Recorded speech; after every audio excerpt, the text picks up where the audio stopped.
अस्सलाम वालेकुम students. Next हमारे पास जो डिस्कवरी है that is the discovery of protons. Protons किस तरह डिस्कवर किए गए। साइंटिस्ट की अगर बात करें तो वो साइंटिस्ट था बेटा ई गोल्डस्टेन। ई गोल्डस्टेन एक साइंटिस्ट था जिसने डिस्कवर किए थे प्रोटॉन्स। और प्रोटॉन्स डिस्कवर करने के लिए क्या एक्सपेरिमेंट यूज हुआ और इसके अलावा उसमें हम डिटेल डिस्कस करेंगे। वो हमारे पास सामने स्ट्रक्चर ऑफ एटम है बेटा, जिसमें हमें पता था प्रोटॉन्स, इलेक्ट्रॉन्स, न्यूट्रॉन्स मौजूद है। हमने इलेक्ट्रॉन्स को डिस्कवर कर दिया। ये सारा एक्सपेरिमेंट बेटा, ये इंफॉर्मेशन हमें बाद में मिली। वो एक्सपेरिमेंट पहले हो चुके थे, यानी इससे पहले जो हम पढ़ चुके हैं डिस्कवरी ऑफ इलेक्ट्रॉन्स वाला एक्सपेरिमेंट, वो बेटा ऑलरेडी हो चुका था। हमें नहीं पता था कि इसके अलावा भी पार्टिकल्स मौजूद हैं, लेकिन हमें यह पता था कि एक एटम हमेशा न्यूट्रल होता है। न्यूट्रल यानी उस पर कोई चार्ज नहीं होता। लेकिन हमें जब इलेक्ट्रॉन डिस्कवर किए, हमें पता चला कि उसमें नेगेटिव चार्ज है। नेगेटिव चार्ज है तो उसका मतलब न्यूट्रल नहीं होना चाहिए, लेकिन न्यूट्रल था एटम। इस चीज को प्रूव करने के लिए ये एक थॉट किया गया, ये एक बेटा ऑब्जर्व किया गया कि अगर इसमें नेगेटिव चार्ज मौजूद हैं तो इसमें पॉजिटिव चार्ज भी मौजूद होंगे। और क्योंकि ये इलेक्ट्रिकली न्यूट्रल है एटम, तो जितने नंबर ऑफ नेगेटिव चार्जेस हैं उतने ही नंबर ऑफ पॉजिटिव चार्ज मौजूद होने चाहिए। तो इस चीज को देखकर बेटा एक्सपेरिमेंट परफॉर्म करना शुरू कर दिए। और सबसे पहले जो एक्सपेरिमेंट ने प्रूव किया कि इसके अंदर पॉजिटिव चार्ज भी हैं, इसके अंदर प्रोटॉन्स भी हैं, वो बेटा गोल्डस्टीन ने किया था। और किस तरह एक्सपेरिमेंट किया? सेम एक्सपेरिमेंट बेटा इलेक्ट्रॉन जैसा। इलेक्ट्रॉन की डिस्कवरी के लिए हमने एक्सपेरिमेंट किया था। डिस्चार्ज ट्यूब ली थी, उसमें मेटालिक प्लेट्स, इलेक्ट्रोड थे, कैथोड था, एनोड था, सेम। अब इसमें जो चीज बेटा चेंज होती है वो आकर चेंज होती है कि हमने डिस्कवर कैसे किए प्रोटॉन्स को। यही एक्सपेरिमेंट रखा, लेकिन इसके साथ साथ ऑब्जर्वेशन ये की गई कि ये कैथोड रेज तो प्रोड्यूस हो ही नहीं थी, लेकिन गोल्डस्टीन ने ऑब्जर्व किया कि इन कैथोड रेज के साथ भी कुछ रेडिएशंस प्रोड्यूस हो रही। वो कौन सी रेडिएशंस है?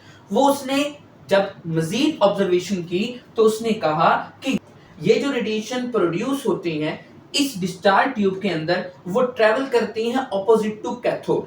मतलब दो तरह की रेडिएशन प्रोड्यूस हो रही थी। एक तो कैथोड रेज प्रोड्यूस हो रही थी, लेकिन इसके बेटा ऑपोजिट भी कुछ रेडिएशन प्रोड्यूस हो रही थी जो ट्रेवल कर रही थी किस तरफ? ऑपोजिट टू द कैथोड, यानी कैथोड की तरफ। ठीक है, एनोड से कैथोड की तरफ मूव कर रही थी। ये बेटा रेडिएशन ऑब्जर्व की। अब इसको एक्सप्लेन किया एक्सपेरिमेंट के थ्रू, कि एक्सपेरिमेंट सारा आपने सेम लिखना है, जस्ट ये कि some other radiations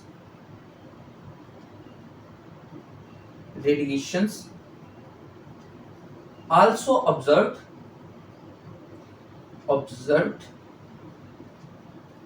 traveling from anode to cathode.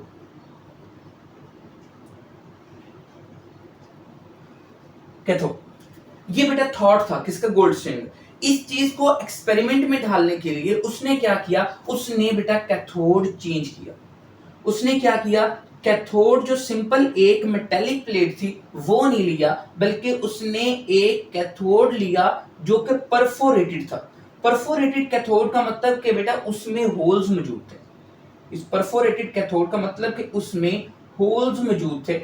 और जब ये रेडिएशंस जो कि ऑपोजिट ट्रेवल कर रही है कैथोड रेज से, वो पास की गई इन होल से, इन कैनाल्स में से पास की गई, तो पास करने के बाद उन्होंने ग्लो प्रोड्यूस किया ग्लास ट्यूब की दीवारों पर।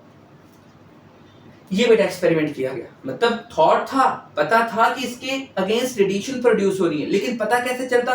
पता कैसे चलाया गोल्डस्टीन ने? उसने कैथोड की नेचर चेंज की, कैथोड को परफोरेटेड यूज किया। तो कौन सा बेटा पॉइंट क्या था? परफोरेटेड कैथोड उसने यूज किया था। परफोरेटेड कैथोड, परफोरेटेड कैथोड मतलब उसमें होल्स मौजूद थे, होल्स उसमें मौजूद थे। ये बेटा एक्सपेरिमेंट परफॉर्म किए और ये रेडिएशन जो ऑपोजिट ट्रेवल कर रही हैं कैथोड से, इनको नाम दिया गया बेटा कैनाल रेज। इनको क्या नाम दिया गया? Canal raise. कैनाल रेज क्यों? क्योंकि ये इस कैथोड के कैनाल्स यानी सुराखों में से गुजर कर प्रोड्यूस हुई हैं, इनके लिए कैनाल रेज। और इन पर क्योंकि पॉजिटिव चार्ज था, ऑपोजिट चार्ज था, इसलिए इनको बेटा यही कहा गया कि दीज आर प्रोटॉन्स। ये बेटा प्रोटॉन्स हैं। क्लियर है बेटा? ये अब कैनाल रेज और प्रोटॉन्स एक ही बात है जो कि डिस्कवर हुई थी, सेम एक्सपेरिमेंट, और सिर्फ क्या चेंज हुआ था? कैथोड परफोरेटेड यूज किया गया था। अब इसकी अगर बेटा नेचर की बात करें तो यहाँ पर एक कॉन्सेप्ट एक्सप्लेन किया गया बुक के अंदर ही कि कैनाल रेज या प्रोटॉन्स जब प्रोड्यूस हुई थी depends upon nature of gas. Nature of gas, जो गैस इसमें यूज की थी, याद करें कि पिछला एक्सपेरिमेंट हमने किया था, हमने कहा था कि इसके अंदर गैस फिल की गई है डिस्चार्ज ट्यूब के अंदर। तो जो गैस के मॉलिक्यूल्स इसके अंदर फिल किए गए थे बेटा, ये जो गैस के मॉलिक्यूल्स फिल किए गए ये डिपेंड करती है गैस पर। इलेक्ट्रॉन्स या कैथोड रेज डिपेंड नहीं करते, उसके लिए कोई सी भी गैस यूज कर लो। लेकिन जब प्रोटॉन्स या फिर कैनाल रेज के लिए एक्सपेरिमेंट परफॉर्म करते हैं तो फिर डिपेंड करती है। यानी अगर हाइड्रोजन गैस ले लें तो डिफरेंट रेडिएशंस प्रोड्यूस होंगी, डिफरेंट कैनाल रेज होंगी, उसकी नेचर डिफरेंट होगी।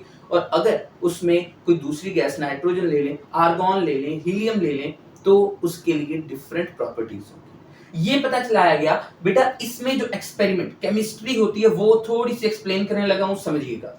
इसमें अब मॉलिक्यूल्स मौजूद हैं, मॉलिक्यूल्स इसमें मौजूद हैं। ये मैं कहता हूं कोई भी मॉलिक्यूल मौजूद है। मॉलिक्यूल इस एनर्जी की वजह से, क्योंकि दोनों साइडों पर हमने पोटेंशियल अप्लाई किया हुआ, और जब पोटेंशियल अप्लाई किया तो पोटेंशियल की वजह से इन मॉलिक्यूल्स की आयोनाइजेशन हो जाती है। आयोनाइजेशन मतलब उसमें से इलेक्ट्रॉन्स निकलना शुरू हो जाते हैं, वो डिस्ट्रॉय होना शुरू हो जाता है।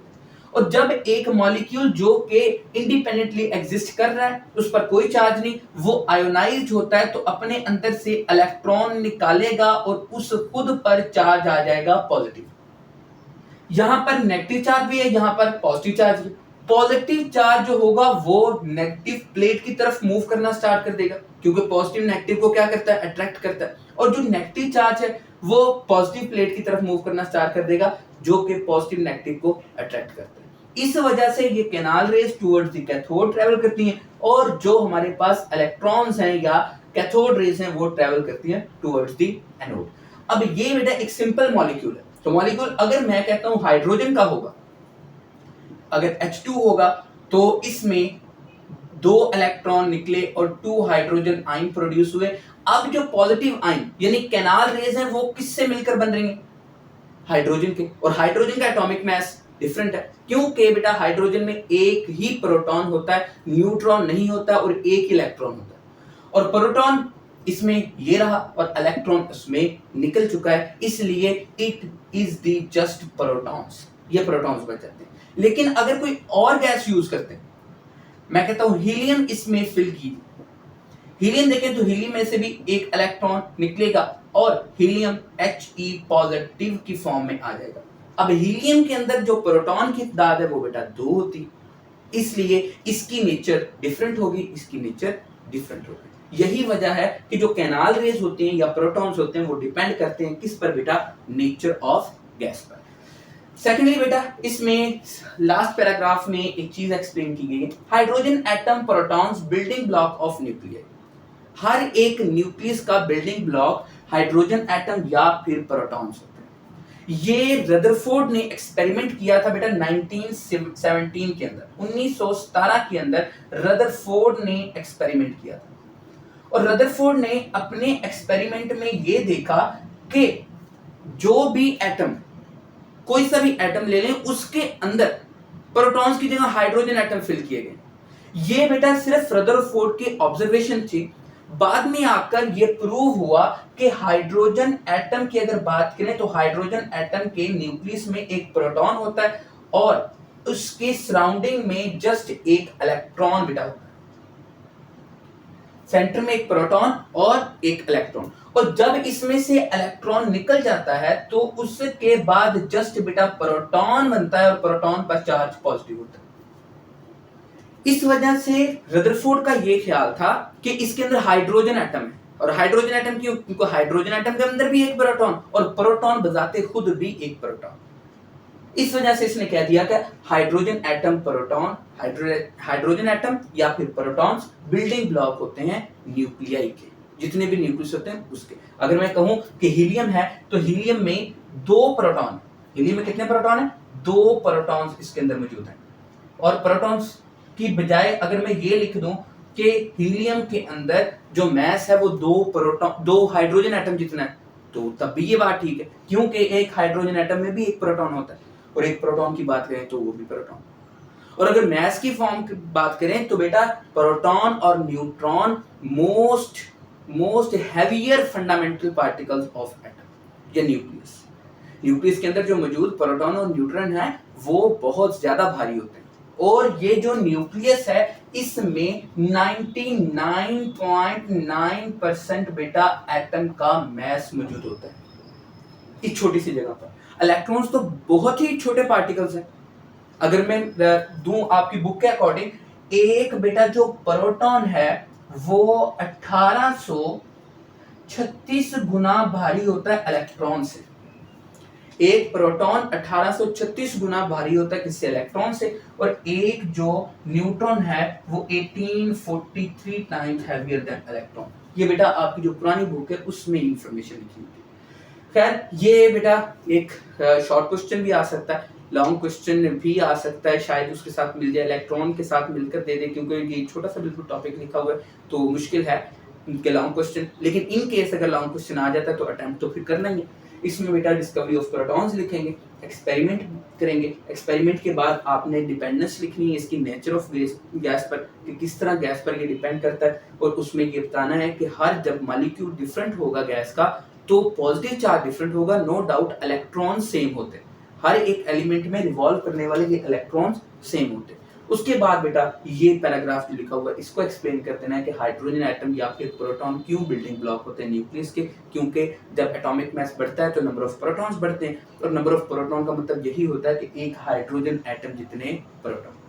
तो ये बेटा डिस्कवरी ऑफ प्रोटॉन। इसके साथ ही ये एक्सप्लेन कर लेते हैं कि न्यूट्रॉन किस तरह डिस्कवर किए गए, और न्यूट्रॉन्स को डिस्कवर करने वाला जो साइंटिस्ट था वो बेटा जेम्स चैडविक था। ये बुक में शायद ना लिखा हो आपकी, जेम्स चैडविक, और इसने 1933 के अंदर न्यूट्रॉन्स को बेटा डिस्कवर किया था। 1933 के अंदर न्यूट्रॉन्स को डिस्कवर किया था।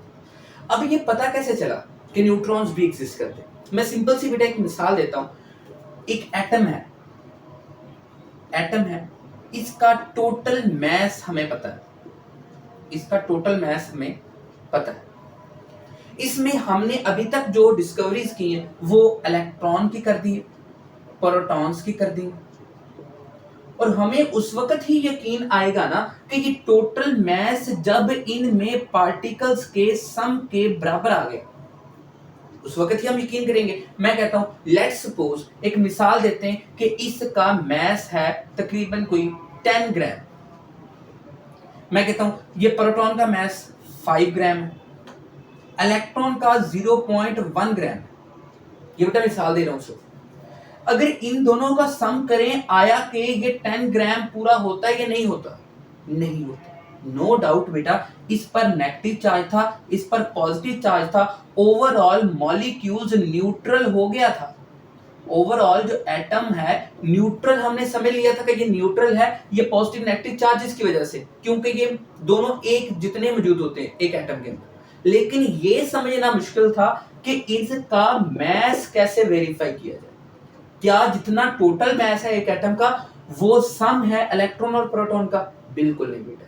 जब वो सम करके इक्वल नहीं आया, वो बहुत ज्यादा कम आया, इसका मतलब कि इनके अलावा भी कोई पार्टिकल मौजूद है किसी भी एटम के अंदर। तो उस पार्टिकल को डिस्कवर किया बेटा जेम्स चैडविक ने। इसने एक्सपेरिमेंट जो किया था वो बेटा बुक में नहीं लिखा, सिर्फ आपको बता देता हूं कि इसमें हीलियम के पार्टिकल्स गिराए थे किसी भी एटम यानी बेरिलियम के ऊपर, और वो बेरिलियम जो था वो कार्बन के अंदर कन्वर्ट हो गया था, उसमें से न्यूट्रॉन्स की बम्बार्डमेंट हुई थी और न्यूट्रॉन डिस्कवर हुए थे। यानी जस्ट एक एक्सपेरिमेंट है जो कि हीलियम हीलियम एटम और बेरिलियम एटम के रिएक्ट करने से आया था, और इसके नतीजे में बेटा कार्बन बना था और साथ में न्यूट्रॉन्स बन गए थे। क्योंकि बेटा न्यूट्रॉन्स पर कोई चार्ज नहीं होता और इसका जो मैस है वो ऑलमोस्ट इक्वल होता है प्रोटॉन के मैस। प्रोटॉन का जो मैस है वो nearly equal to the mass of neutrons. और ये दोनों प्रोटॉन्स और न्यूट्रॉन्स ये मौजूद होते हैं बेटा न्यूक्लियस के अंदर। ठीक है, यहां पर बेटा एक क्वेश्चन क्रिएट होता है कि हाउ इज दिस पॉसिबल, कि ये किस तरह मुमकिन है कि प्रोटॉन और neutron with a heavy mass packed in a very small place. ये जो न्यूक्लियस है बिल्कुल छोटी जगह, ये प्रोटॉन और न्यूट्रॉन इतनी छोटी जगह पर कैसे समा सकते हैं, ये बुक में बेटा एक्सप्लेन किया गया। बाकी न्यूट्रॉन्स की डिस्कवरी एक बेटा शॉर्ट क्वेश्चन है जिसमें जेम्स चैडविक 1933 के अंदर इसने डिस्कवर किया था। ये बेटा एक एक्स्ट्रा इंफॉर्मेशन है, ये आप देख सकते हैं कि इस तरह ये डिस्कवरी हुई है। और ये जो प्रोटॉन्स इलेक्ट्रॉन्स ये बेटा जस्ट एग्जांपल दी है, बाकी ये किसकी प्रॉपर्टीज आप देख सकते हैं। प्रॉपर्टीज ऑफ न्यूट्रॉन की अगर बात करें तो ये सबसे पहला बेटा न्यूट्रल कंपाउंड होता है, सॉरी कंपाउंड कह रहा हूं, न्यूट्रल एलिमेंट पार्टिकल होता है, this is the neutral particle. उसके बाद इसमें बेटा ये जो होता है इसका mass nearly equal to the proton के इक्वल होता है।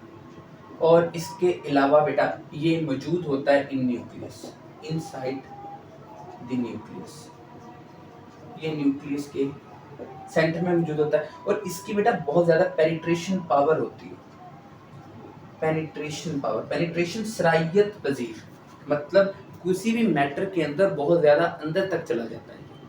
चार्ज ना होने की वजह से ये पेनिट्रेट हो सकता है किसी भी मैटर में, साइज छोटा और चार्ज ज्यादा और मैस ज्यादा।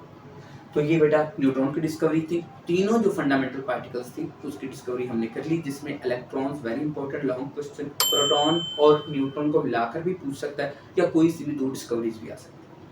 ये बेटा टॉपिक कंप्लीट हुआ।